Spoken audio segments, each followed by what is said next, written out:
तो बच्चों, mental math class 10th, मैं हूं हरी सर और आप सभी बच्चे देख रहे हैं आपका अपना यूट्यूब चैनल चलो कदम बढ़ाए। जो बच्चे हिंदी मीडियम में पढ़ते हैं उनके लिए अलग से चैनल है जिसका नाम है मैथ्स विद हरी सर। और आज हम इस वीडियो में करने वाले हैं chapter number 11 surface areas and volume का नेक्स्ट पार्ट। तो आपसे रिक्वेस्ट है आप इस वीडियो को पूरा देखिए, देखकर प्रैक्टिस जरूर कीजिए। बिना प्रैक्टिस के आपके अच्छे मार्क्स, अच्छी रैंक नहीं आ सकती है। तो ज़्यादा से ज़्यादा आप बच्चों प्रैक्टिस कीजिए और अच्छी रैंक लेके आइए। आइए करना शुरू करते हैं नेक्स्ट पार्ट। तो यहाँ पर मैंने हमेशा की तरह पहले से लिख के रखा हुआ है कि क्वेश्चन नंबर 11, ये थोड़ा सा मैं सेट कर लेता हूँ। ये देखिए क्वेश्चन नंबर, इसको थोड़ा अलग कर देते। क्वेश्चन नंबर 11 ये रहा आपके सामने, ठीक है। क्या कहता है, बहुत ही इजी है, शॉर्ट में बताऊंगा बच्चों में। देखो कहता है if the volume of two cone are in the ratio 1:4, ठीक है। टू कौन है, उनकी वॉल्यूम का रेशो गिवन है। तो लेकिन फॉर्मूला क्या होता है, यहां पर मैं लिखता हूं, फॉर्मूला होता है 1/3 पाई आर स्क्वायर एच, ये होता है बच्चों। और सेकंड का भी हम लिख लेते हैं 1/3 पाई आर स्क्वायर एच, ठीक है। तो इन ये जो वॉल्यूम है इनका रेशो गिवन है 1/4 इस तरीके से, ठीक है। ये 1:4 है ना, तो जो आगे वाला नंबर होता है उसे न्यूमेटर बनाते हैं, पीछे वाले को डिनोमिनेटर बना देते हैं। आगे क्या कहता है, if their diameter are in the ratio, diameter जो है वो है 4:5 में, तो हम इसकी रेडियस बना लेंगे। भाई डायमीटर है आपका क्या 4, और दूसरे का जो डायमीटर 1, डायमीटर 2, ये है 5, तो रेडियस क्या हो जाएगी 4/2 हो जाएगी और इधर 5/2 हो जाएगी। तो 2 से यहाँ पर 2 आ जाएगा और इधर अगर आप करना चाहे तो 2.5 आ जाएगा, या 5/2 भी आप लिख सकते हैं, ठीक है। आइए, तो रेडियस की जगह हमें क्या करना होगा, रेडियस लिख देनी है। पाई की जगह तो पाई रहेगा ही रहेगा, तो यहां पर लिखा 2 × 2, ठीक है। ये आर स्क्वायर है तो आर क्या है 2 है, तो 2 × 2, और हमें निकालना है रेशो ये हाइट का, ठीक है। तो इस तरीके से आप कर लीजिए। तो 1/3 और पाई, और यहां पर भी आर लिखा है आर स्क्वायर, तो आर क्या है बच्चों यहाँ पर 2.5 × 2.5, और यहाँ पर लिख देते हैं H2, और रेशो गिवन है 1/4 इस तरीके से, ठीक है। तो अब क्या करना है, अब मैं इधर बता देता हूं आपको H1 और H2 का रेशो फाइंड आउट करना है, ठीक है। अब देखो यहाँ पर 1/3 और पाई, ये तो कैंसिल हो गए। अब जो इधर ये दिखाया गया है, अब हम क्या करेंगे, अब इसको देखो 2 × 2 4 होता है ना, 4 को इधर ये मल्टीप्लाई में, तो इधर आकर ये डिवाइड में आ जाएगा, ठीक है। यहाँ पर मैं इस तरीके से लिख देता हूँ H1 और H2, और यहाँ पर पहले ऑलरेडी गिवन है 1/4। तो अब देखो यहाँ पर ये अगर मैं इसको कहता हूं कि ये मल्टीप्लाई में, तो इधर आकर ये डिवाइड की फॉर्म में आ जाएगा इस तरीके से, ठीक है। और इधर ये यहां पर अगर H1 को देखे और H2 को देखे, तो इधर भी ये क्या है, मल्टीप्लाई की फॉर्म में है, ठीक है, H2 के साथ। लेकिन ये भी यहाँ पे डिवाइड में आएगा तो डबल डिवाइड हो जाएगी, तो हम क्या करेंगे, इसको इधर मल्टीप्लाई की फॉर्म में ले जाते हैं। यह H1 के साथ आप इसको मानो कि ये क्या है, डिवाइड की फॉर्म में, तो इधर आकर ये क्या हो जाएगा, ठीक है। और 2.5 × 2.5 को करते हैं तो कितना आ जाता है, ये आ जाएगा 6.25, ठीक है, मल्टीप्लाई करेंगे तो बच्चों यहाँ पर ये मैंने लिख दिया है, ठीक है। अब इसका फाइनल आंसर लिख लेते हैं नीचे, H1 और H2 यानी हाइट का रेशो क्या होगा, तो मैं ऊपर लिखूंगा 6.25 को 1 से मल्टीप्लाई करें तो इतना ही आएगा, और मैं विदाउट डेसिमल के लिख देता हूँ इसको, ठीक है। 4 4 जा कितना होता है 16, और इसके नीचे क्या लगा देते हैं 100 लगा देते हैं, पॉइंट के लिए 1 और पॉइंट के पीछे 2 डिजिट है तो 20 लगा देते हैं। अब 25 से इसको हम कैंसिल करते हैं, ठीक है। यहाँ पे 4 पे हो जाएगा और ये 25 पे हो जाएगा। तो बच्चों ये आपका हाइट का रेशो आ गया 25/64 जा कितना होता है 64 होता है। तो ये हाइट का रेशो आ गया 25:64, या आप चाहे तो इसको इस तरीके से भी लिख सकते हैं। तो ये आपका क्वेश्चन 11 हो गया कंप्लीट। आइए करते हैं क्वेश्चन नंबर 12। तो क्वेश्चन नंबर 12 क्या कहता है, देखो क्या कहता है, if each side of a cube is decreased by 25%, ठीक है, then find the ratio of volume the original cube and the resulting new cube. तो ओरिजिनल क्यूब और जो न्यू क्यूब बनाए यानी उसकी साइड को 25% डिक्रीज किया गया है, तो उनकी वॉल्यूम का रेशो हमें फाइंड आउट करना है, ठीक है। तो यहां पर लेट कर लेते हैं, साइड निकाल लेते हैं पहले के, let the side of cube ये हो गई बच्चों ए, ठीक है। अब वॉल्यूम निकालते हैं।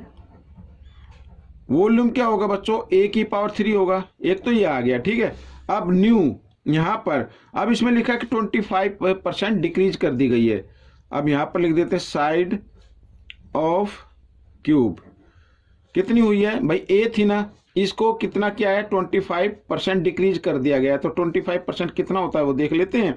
तो 25A/100 ये डिक्रीज कर दिया गया। डिक्रीज का मतलब जो ओरिजिनल साइड थी ना उसमें से इसको माइनस कर देना है आपको इस तरीके से, ठीक है। इसके नीचे 1 मानकर आप एलसीएम लेंगे 100 और 1 का, तो 100 आ जाएगा। साथ ही क्रॉस मल्टीप्लाई भी कर देना है, 100A और इधर 25 को करेंगे 1 से, तो इधर आ जाएगा 25A, ठीक है। तो कितना आ गया बच्चों यहाँ पर 75A/100 आ गया, ठीक है। ये आ गई न्यू साइड आ गई यहाँ पर क्यूब की। अब बच्चों इसका भी वॉल्यूम निकालना है, तो वॉल्यूम क्या होगा, यहाँ पर मैं लिख देता हूं, वॉल्यूम ऑफ न्यू क्यूब वही होता है साइड, देखो ये साइड हो गई ना, ये इस तरीके से साइड इंटू साइड 3 टाइम्स करना है, इस तरीके से हम इसको लिख देते हैं। ये मैंने लिख दिया, ठीक है। अब देखो 25 से 25 3 जा और ये 4 पे, ये 3 पे, ये 4 पे, ये 3 पे, ये 4 पे, ठीक है। 3 3 जा 9, 3 जा 27। तो मैं इधर कर लेता हूं बच्चों, ठीक है, इधर जगह है। तो आगे 27A³ और नीचे क्या आ गया, देखो इधर ये 4 4 जा 16, 4 जा 64 आ गया, ठीक है। हमें क्या करना है, रेशो फाइंड आउट करना है। क्या करना है, रेशो फाइंड आउट करना है इनका। तो देखो यहाँ पर मैं इसको रेशो में लिख लेता हूँ। जो हमारी वॉल्यूम थी पहले वाली क्यूब की, उसका रेशो तो है A³, मतलब वॉल्यूम है A³ और रेशो का साइन, और जो न्यू आई है उसका वॉल्यूम आया है 27A³ और 64, ठीक है। तो A3 से A3 कैंसिल हो गया, यहाँ पे 1 मान लीजिए, और इधर 64 डिवाइड में इधर आकर ये मल्टीप्लाई में आ जाएगा, तो 64/27 आ गया, ठीक है। ये आपका आंसर बन जाएगा, ठीक है। ये आपका आंसर आ गया। अब देखना ये है कि सबसे पहले क्या लिखा हुआ है यहाँ पर, ठीक है। Then the find the ratio of volume of original cube, ठीक है। ये आपका आंसर आ गया। तो अब हम करेंगे क्वेश्चन नंबर 13। ये रहा आपके सामने क्वेश्चन नंबर 13, ये रहा, ठीक है। तो क्वेश्चन नंबर 13 क्या कहता है, देखो, the diameter of a metallic cuboid are 100 centimeter and 80 centimeter and 64 centimeter, it is melted and recast into a cube. तो डायमीटर नहीं है बच्चों, यहां पर ये गलती से हो गया, ये एज होगी, ठीक है ना। ये क्या है, एज है। तो यहां पर ये आपके सामने क्यूबॉइड की एज गिवन है 100 इंटू 80 इंटू 64। अब आगे कहता है इट इज मेल्टेड, इसको पिघला दिया गया है, एंड रिकास्ट और दोबारा बनाया गया इंटू ए क्यूब की फॉर्म में इसको बना दिया गया है। Find the total surface area of cube, ठीक है। और उस क्यूब का जो न्यू क्यूब बना है उसका हमें क्या निकालना है, टोटल सरफेस एरिया निकालना है। तो टोटल, तो सबसे पहले देखो इसमें मेटल कितना लगा, मीन्स वॉल्यूम निकालनी पड़ेगी आपको, वॉल्यूम ऑफ क्यूबॉइड, ठीक है, वॉल्यूम ऑफ क्यूबॉइड। तो ये हम वॉल्यूम निकाल लेते हैं इनको, ये आ गई, ठीक है। अब देखो इसको मल्टीप्लाई कर देना है आपको। अब बच्चों 64 को 1 से मल्टीप्लाई करेंगे तो 64 ही आएगा, इसमें 2 0 और बाद में ये 80 से कर देते हैं। अब टोटल जीरो कितनी होगी, 1 2 और ये 3 0 लगा दीजिए, ठीक है। अब 8 4 जा कितना होता है 32 का 2 कैरी 3 और 8 6 जा 48 और 3 51 हो गया, ठीक है। ये हो गया, तो ये आ गया वॉल्यूम, यानी टोटल जो मेटेलिक क्यूबॉइड है उसका वॉल्यूम कितना ये, और इसी को पिघलाकर बनाया गया क्यूब, तो क्यूब का भी वॉल्यूम यही होगा, ठीक है ना। यहां पर मैं लिख देता हूं वॉल्यूम ऑफ क्यूब, तो वॉल्यूम ऑफ क्यूब यही होगा। 512 के पीछे 3 0 आपको लगा देनी है, लेकिन फॉर्मूला क्या होता है, ए की पावर 3 होता है इधर, तो ये मैंने लिख दिया इस तरीके से। अब इस 3 को हमें लेके आना इक्वल के साइन से इधर, तो इधर लाकर इसको किस चीज़ में चेंज कर देते हैं, क्यूब बोर्ड में, ओ सॉरी हाँ क्यूब रूट में चेंज कर देते हैं इस तरीके से, ठीक है, ये इस तरीके से। तो 512 का तो आपको मालूम है कितना होता है, 8 होता है। भाई देखो मैं आपको ये 512 है ना, इसको हम इस तरीके से लिख सकते हैं ना, कोई दिक्कत नहीं है, ठीक है। तो 512 का क्या होता है 8, और 1000 का क्या होगा 10 होगा, तो दोनों को मल्टीप्लाई करें तो कितनी आ गई 80 आ गई बच्चों, ठीक है, 80 सेंटीमीटर आ गई एज। अब इसका हमें टोटल सरफेस एरिया निकालना है, तो इधर निकाल लीजिए total surface area of cube. तो क्या होगा फॉर्मूला 6 इंटू ए स्क्वेयर, ए क्या है 80, और इसको 2 टाइम्स कर दीजिए, ये आपका आंसर आ गया, ठीक है। तो टोटल जीरो कितनी है 1 और 2, 2 जीरो लगा दीजिए। 8 8 64 होता है, तो 64 को 6 से कर देते हैं मल्टीप्लाई, 6 4 जा 24 कैरी 2, 6 6 जा 36 और 2 38, ठीक है। तो ये आ गया 384 सेंटीमीटर स्क्वायर। तो बच्चों ये आपका आंसर निकल गया, ठीक है। अब हम करेंगे क्वेश्चन नंबर 14। क्वेश्चन नंबर 14 क्या कहता है, देखो a cone of height 20 centimetre and base radius 5 centimetre. यहाँ पर ये कोन है, मैं छोटी सी बना लेता हूँ ये इस तरीके से, ठीक है। यहाँ पर ये रेडियस है 5 सेंटीमीटर और इसकी हाइट है कितनी, ये वाली हाइट ये है 20 सेंटीमीटर, ठीक है। आगे कहता है मेड ऑफ मॉडलिंग क्ले, ठीक है, मिट्टी से बनाया गया है, तो मिट्टी से बनाया गया। A child रिसेप it in the form of sphere, और उस चाइल्ड ने क्या किया, इसको रिशेप कर दिया, इसको बिगाड़ कर फिर एक स्फीयर बना दिया इस तरीके से, ठीक है, ये ऐसे स्फीयर बना दिया। Find the diameter of the sphere, इसका डायमीटर हमें फाइंड आउट करना है। तो इसका मतलब ये हो बच्चों, जितनी मिट्टी का ये बनाया गया है उतनी मिट्टी का इसको स्फीयर बनाया गया है, मीन्स वॉल्यूम हमें निकालना पड़ेगा, ठीक है। आइए निकाल लेते हैं। सबसे पहले वॉल्यूम ऑफ कौन, वॉल्यूम ऑफ कौन, तो फॉर्मूला क्या होगा 1/3 पाई आर स्क्वेयर एच, ये आएगा। तो एच का एच ही रखना आप, ठीक है ना। अब देखो 1/3 पाई, और आर क्या है बच्चों 5 है, तो 5 इंटू 5, और एच क्या है 20 है, तो ये आ गया 20, तो सेंटीमीटर क्यूब, ये वॉल्यूम आ गया कौन का। तो अब इसमें क्या है कि इसने इसको बिगाड़ कर, बच्चे ने इसको बिगाड़ कर ये क्या बना दिया, स्फीयर बना दिया, तो इसका मतलब स्फीयर का वॉल्यूम भी यही होगा, ठीक है। ये लिख लेते हैं वॉल्यूम ऑफ स्फीयर, ठीक है भाई। जितनी मिट्टी इसमें थी उतनी मिट्टी लगी ना, तो मिट्टी का तो ये आ गया, तो वॉल्यूम ऑफ स्फीयर यही काउंट होगा। लेकिन फॉर्मूला क्या होता है, फॉर्मूला होता है स्फीयर का 4/3 पाई आर क्यूब, तो ये हमें ये निकालना है सबसे पहले, ठीक है। तो इसको इधर ही रखेंगे, आइए इसको पहले इक्वल रख लेते हैं। ये देखो 5 इंटू 5 इंटू 20, ठीक है, इस तरीके से। अब देखो पाई से पाई कैंसिल कर दीजिए आप। अब इधर आर हमें निकालना, आर मतलब क्यूब निकालना, या इधर लेके आए तो उसको क्यूब रूट में कन्वर्ट कर दो इस तरीके से, ठीक है। तो ये क्या आ गया, यहाँ पर 1/3 आ गया, और 5 इंटू 5 यहाँ पर 5 इंटू 5, और इसको भी हम फैक्टर कर लेते तो 5 इंटू 4 हो जाएगा, ठीक है, ऐसे। अब इधर ये देखो आर के साथ ये किस फॉर्म में है, इधर ये मल्टीप्लाई की फॉर्म में है, ठीक है। तो इधर आकर ये इस तरीके से आ जाएगा, 3 ऊपर आ जाएगा और 4 नीचे आ जाएगा, ठीक है ना। अब देखो यहाँ पर इसका आंसर हम निकाल लेते हैं।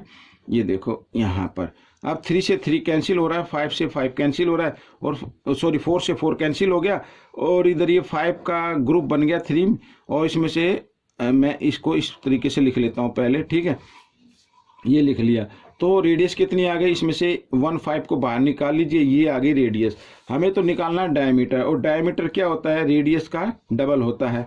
तो डायमीटर अगर हम निकालेंगे तो 5 इंटू 2, तो 5 2 जा कितना होता है 10, तो 10 सेंटीमीटर ये डायमीटर आ गया बच्चों इस स्फीयर का जो बच्चे ने बनाया था, ठीक है। आइए करते हैं क्वेश्चन नंबर 15। तो ये रहा आपके सामने क्वेश्चन नंबर 15, और ये भी इजी है बच्चों, कोई ज़्यादा मुश्किल नहीं है। लिखा है how many leads ball each of radius 2 centimeter can be made from the solid sphere of radius 16 centimeter. अब इसमें है कि ये ऐसा एक स्फीयर बना हुआ था जिसकी रेडियस है 16 सेंटीमीटर, और इसे एक ऐसे 2 सेंटीमीटर की क्या बना दी है, एक बॉल बना दी गई है। तो हमें बताने कितनी बॉल बनेंगी, ठीक है, कितनी बॉल बनेंगी। तो सबसे पहले हम क्या निकालते हैं, वॉल्यूम निकालना पड़ेगा आपको स्फीयर का। तो आइए निकाल लेते हैं वॉल्यूम ऑफ स्फीयर। अब बहुत से बच्चों के कमेंट्स आते हैं कि सर वॉल्यूम और एरिया कैसे मतलब डिफरेंस करें, जिसमें नाम पता हो कि इस तरीके का क्वेश्चन हो तो इसमें वॉल्यूम निकालना या सरफेस एरिया निकालना। तो मैं आपको बताना चाहता हूँ भाई देखो, जितना मेटल इसमें लगा है उसी मेटल की बनाई गई ना, और मेटल हमें फाइंड आउट करने के लिए इसमें कितना मेटल है, ठीक है, तो वो हमें वॉल्यूम से ही फाइंड आउट होता है। तो इसलिए हम वॉल्यूम निकालेंगे, ठीक है। वॉल्यूम ऑफ स्फीयर का फॉर्मूला होता है 4/3 और पाई की जगह पाई रखो आप, कोई दिक्कत नहीं है। और आर यहाँ पर आर क्यूब, तो आर क्या है 16 है, तो 16 इंटू 16 इंटू 16 इस तरीके से ये हो गया, ठीक है।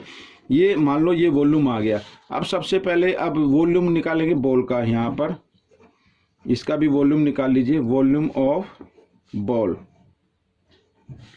तो वॉल्यूम ऑफ बॉल का फॉर्मूला भी यही होगा 4/3 पाई, ठीक है।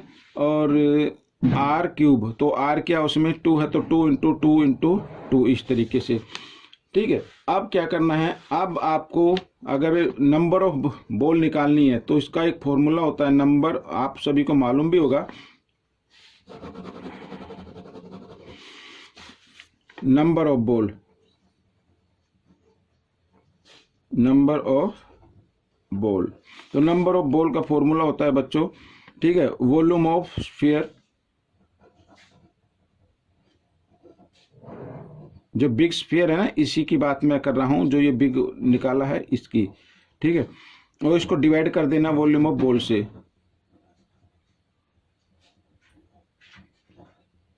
इस तरीके से। आइए इधर डिवाइड कर लेते हैं, तो 4/3 और पाई इंटू इधर 16 इंटू 16 इंटू 16, और इधर ये डिवाइड कर दिया 4/3 पाई और 2 इंटू 2 इंटू 2 इस तरीके से, ठीक है।